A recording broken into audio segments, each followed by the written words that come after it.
आदरणीय भाइयों और प्यारी प्यारी बहनों, क्योंकि ये खास करके आज हम लोग रक्षाबंधन पे चर्चा करने के लिए बैठे हैं।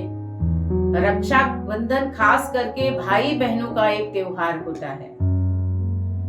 बहुत सुंदर शुभकामना के साथ, बड़ी सुंदर पॉजिटिव सोच के साथ दुआएं देती हुई एक बहन अपने भाई की कलाई पर राखी बांधती है। तो ये त्योहार एक्चुअली पॉजिटिवनेस का है। ये त्योहार शुभकामनाओं का आदान प्रदान करता है।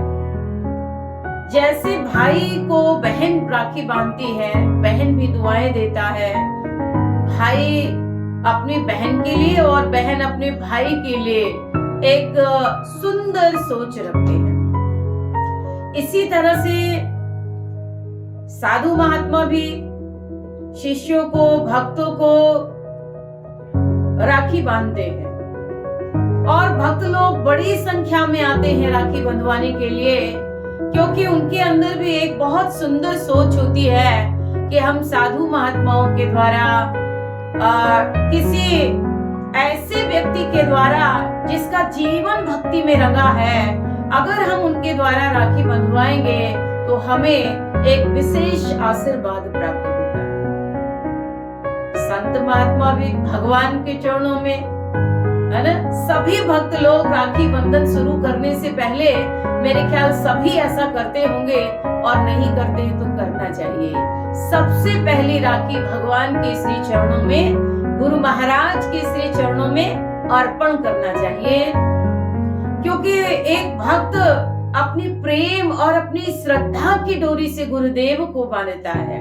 प्रतीक के रूप में ये रक्षा सूत्र होता है, ये रक्षाबंधन की डोरी होती है, लेकिन उसका भाव जो है वो बहुत सुंदर होता है कि हे गुरुदेव, हम प्रेम से, अपनी श्रद्धा भक्ति से आपको नमन कर रहे हैं, आपको प्रणाम कर रहे हैं, और यही निवेदन है कि आप अपनी कृपा बरसाना, है ना, क्योंकि सुंदर सोच का परिणाम ही यही होता है। कहते हैं ना, अगर आप किसी को थैंक यू बोलते हो तो बदले में वेलकम आता है।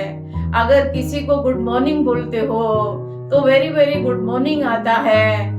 किसी को आप नमस्कार करते हो, जरा सा देख के मुस्कुरा भी देते हो, तो सामने से कोई प्रणाम करता है, बड़ा है, छोटा है तो, और बड़ा है तो आशीर्वाद के लिए उसका हाथ उठ जाता है। तो इस तरह से जब हम ये राखी का सूत्र, है ना, एक पड़ोसी दूसरे पड़ोसी को भी बांधते हैं, है ना, बहनें अपने माने हुए आसपास के गांव के, मोहल्ले के अपने भाई को तो बांधती है, उसके द्वारा, उसके अलावा और भी बहुत सारे लोगों को हम राखी बांधते हैं, क्योंकि कहते हैं कि भगवान श्री कृष्ण जो थे, उनके लिए आता है कि जब एक दिन भगवान फ्रूट काट रहे थे तो उनकी उंगली कट गई, थोड़ा सा चाकू लग गया, ब्लड निकलने लगा।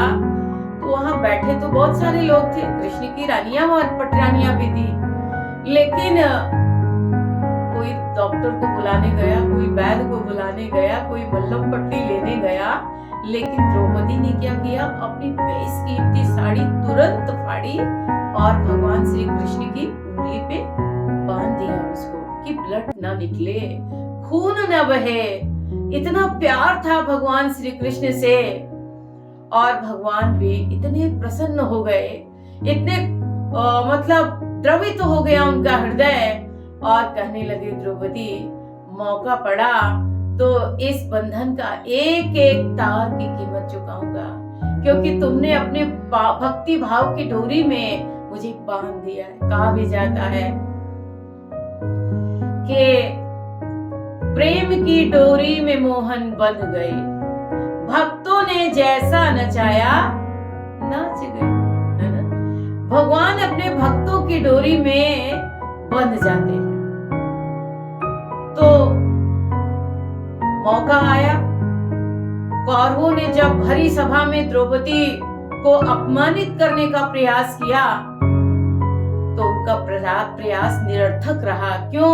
क्योंकि भगवान श्री कृष्ण जिनके रक्षक हो, उनका भला बाल बांका कौन कर सकता है। और द्रौपदी ने पहले तो सबका सहारा लेती है, लेकिन जब सारे सहारे झूठे प्रतीत हुए, खोखले साबित हुए, तब भगवान को याद करती है।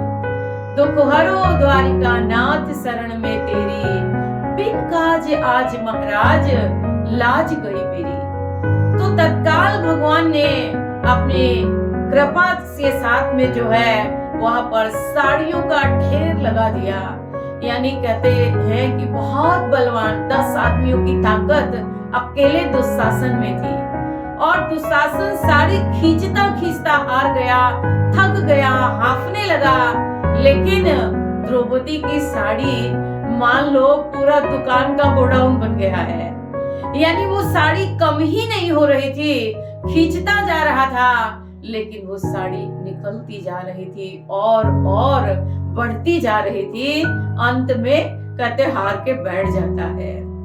तो इसीलिए कहा है जाको राखे साइया मार सके न कोई। इसलिए हम सब भक्तों को अपने प्रेम से, श्रद्धा और भक्ति से गुरु महाराज के चरण कमलों में, भगवान के श्री चरणों में अपने प्रेम का सूत्र यानी रक्षा बंधन का धागा भेंट करते हुए सुंदर भावनाओं के साथ उन चरणों में प्रणाम करना चाहिए। मांगने की कोई जरूरत नहीं, बिन मांगे मिलता है ना। आपो आप जैसे आपकी सोच पॉजिटिव होती है, जैसे आपके अंदर समर्पण वाली भावना आ जाती है, तो भगवान अपनी कृपा की झोली हमारे ऊपर उड़ेल देते हैं, हम भक्तों को निहाल कर देते हैं प्रभु। इसीलिए आगे कहते हैं कि एक बार राजा बलि, क्योंकि राजा बलि बहुत दानवेंद्र राजा थे,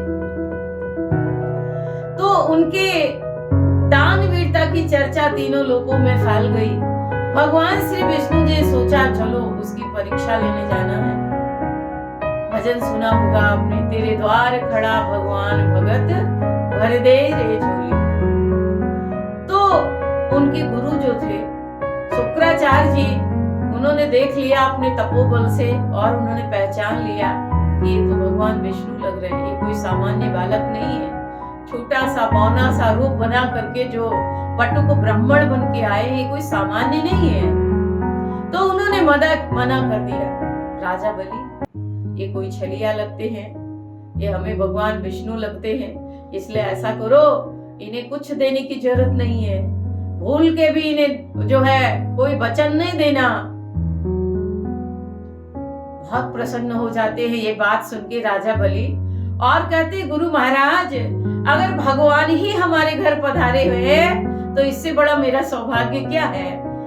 अभी तक तो मैं दानवीर कहलाया ऐसे वैसे लोगों को देकर के, प्रजावासियों को बांट करके अन्न धन, लेकिन भगवान को देने का सौभाग्य मिला है, ये कहाँ दोबारा मौका मिलने वाला है हमें। इसलिए गुरुदेव आज मुझे रोकिए मत, मना मत कीजिए, मैं आपकी आज्ञा पालन नहीं कर पाऊंगा। और वो जो है भगवान से कहते हैं कि भगवान मांगिए, क्या इच्छा है आपकी, जो भी आपकी कामना है, लालसा है, आप मांग लीजिए आज। भगवान कहने लगे हे दानवेंद्र अपने वचन को पालन करोगे? बोले हाँ प्रभु, मैं सर्वस्व लुटा दूंगा लेकिन वचन से वापस नहीं मुड़ूंगा मैं। तो भगवान ने कहा ठीक है, बस 3 पग भूमि दे दो।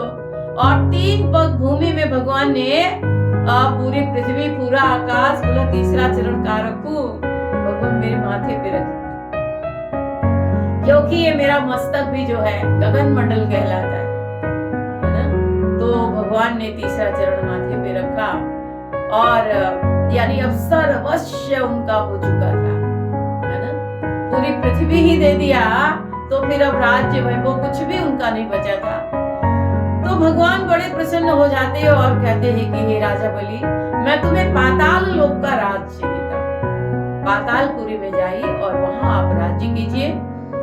राजा बलि ने कहा हे भगवान, आप राज्य तो दे रहे हैं लेकिन देवताओं की कुदृष्टि वहां भी लगी रहेगी, क्योंकि देवता दानवों का युद्ध हमेशा चलता रहता है।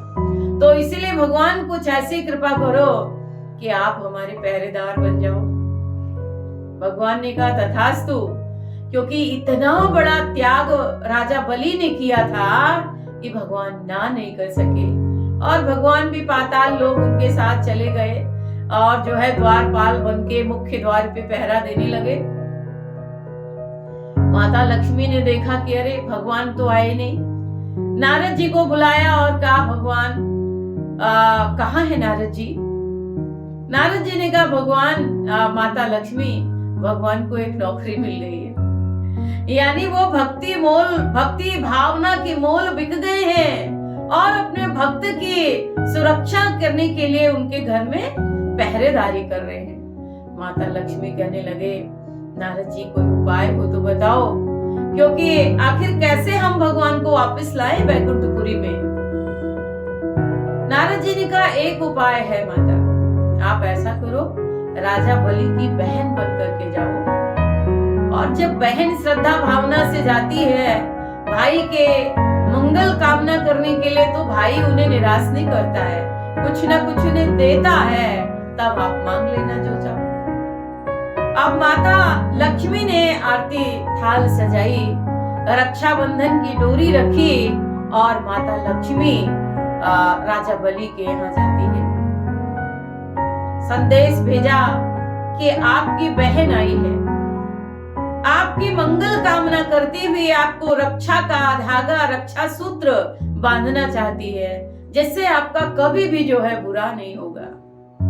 तो कहते हैं राजा बलि बड़े प्रसन्न हो गए और जब सामने आए मिले तो देखा वो तो महालक्ष्मी थी, है ना, महादेवी महालक्ष्मी थी। बहुत प्रसन्न हो गए, चरणों में प्रणाम किया और राखी बंधवाते हैं और कहते हे बहन, इतनी सुंदर भावना से मेरा मंगल करने की भावना आपके अंदर है, तो मैं भी अपनी बहन को कुछ देना चाहता हूँ।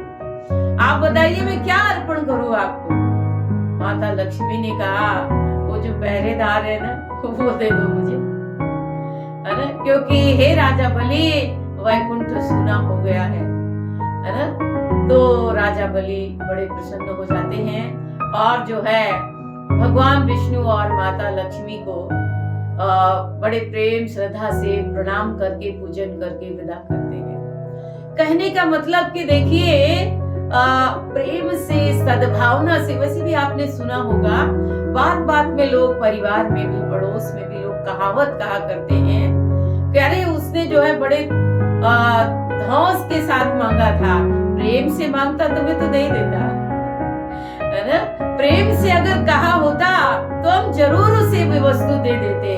तो ये प्रेम भावना में ऐसी शक्ति होती है, इसलिए तो कहा है प्रेम जगत में सार और कोई सार नहीं, मन कर ले प्रभु से प्यार और कोई प्यार नहीं। दुनिया का प्यार प्यार नहीं है, क्यों? क्योंकि असल में स्वार्थ है। अगर आप निस्वार्थ भाव से सबकी शुभकामना करते हैं, सबके लिए जो है पॉजिटिव सोच रखते हैं, तो बहुत अच्छी बात है। लेकिन अगर एक से प्यार दूसरे से दुश्मनी है तो ये प्यार नहीं है, ये तो मोह है, ये तो स्वार्थ है। तो ये रक्षाबंधन का जो त्योहार है ये हमें एक पॉजिटिवनेस का संदेश देता है। ये हमें सबकी मंगल कामना करने का जो है एक संदेश देता है ना। जैसा का इंसान से इंसान का हो भाईचारा, ये मानव धर्म हमारा, यही पैगाम हमारा गुरुदेव का यही संदेश है। गुरु महाराज जी भी यही कहना चाहते हैं कि इंसान है तो हमें इंसानियत रखनी होगी, हमें अपने जीवन में सबके साथ सद्भावना को लेकर के चलना होगा, तभी इस धरती पर जो है अमन चैन सुख समृद्धि बनी रहेगी। तो आइए हम लोग भी अपने जीवन के अंदर इस सुंदर सोच का विस्तार करें, समाज में ये संदेश फैलाएं। यहाँ तक इतिहास में आता है कि झांसी की रानी जब दुश्मनों से घिर जाती है, अंग्रेजों ने हमला करने की दृष्टि से चारों तरफ से उसके किला को घेर लिया, तो कहते हैं तत्काल अपने गुप्तचर के द्वारा, एक दूत के द्वारा एक संदेश भेजा, जो बांदा के नवाब थे अली बहादुर, उनके पास में एक संदेश भेजती है और राखी का धागा भेजती है कि हे महाराज अली बहादुर, मैं आपको अपना भाई मान करके आपको राखी का ये धागा आपकी शुभ मंगल कामना करते हुए बांध रही हूँ और उम्मीद करती हूँ कि बहन पे आई हुई विपदा आप जरूर टालेंगे, है ना। तो कहते हैं तत्काल 10,000 सैनिकों को, सिपाहियों को लेके और वो जो है झांसी की ओर कूच करता है। और क्योंकि अंग्रेजों को उम्मीद नहीं थी कि कोई बाहर भी हो सकता है, वो सोच रहा था दुश्मन किले के भीतर है, लेकिन बाहर से हमला हुआ और उस समय सारे अंग्रेज हार गए या तो मारे गए। तो कहने का मतलब कि ये एकता का संदेश है, ये सद्भावना का संदेश है। तो हम सब भी खूब प्रेम से, अभी एक बड़ा सुंदर एक वीडियो देखा मैंने 2 दिन पहले कि एक बहन ने भाई की कलाई पे राखी बांधा और बदले में कहती है भैया आज मुझे पैसे की, सोने की, हीरे की दक्षिणा नहीं चाहिए, मुझे आपसे एक वचन चाहिए। भाई ने कहा बोलो बहन क्या वचन दूं मैं आपको। तो उसने कहा कि मुझे वचन चाहिए कि आप अपने माता पिता को कभी अपने से दूर नहीं करेंगे, कभी उन्हें बोझ नहीं मानेंगे, है ना। तो भाई बड़ा खुश हो जाता है, वो कहता है वैसे तो मैं सेवा करता ही हूँ, लेकिन चलो आपको और वचन दे दिया, मैं इस वचन का